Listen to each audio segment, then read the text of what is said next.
Let's talk about two reports out today that we should take notice of. One, the OECD warning that we are in the worst energy crisis since the 1970s. At the same time, the CSIRO says Australians are facing hotter summers, longer bushfire seasons, less rain and more drought. So sandwiched in the middle, Ted, is climate change and how quickly we move to renewables and how much it will cost. So where do you sit between those reports? Renewables are the answer, but not right now. Is that your position? My position is that we need a balance. And if we are to have an orderly transition to a decarbonised economy, you have to get things balanced. Otherwise, either prices skyrocket or you keep prices at an extraordinary low, but you don't decarbonise the economy. It's an ongoing balance. I read the OECD report. I know the CSIRO. I've read the reports this morning just in the newspaper.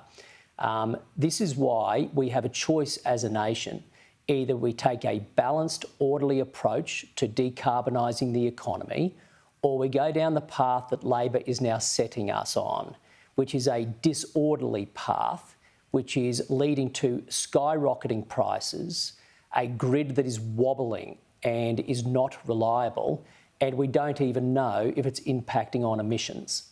Now, this is a very different approach to that which we took as a government only in the last term, where we saw prices come down for households, businesses and industry. Really? You can't really rest your laurels on that, looking at where we're at right now.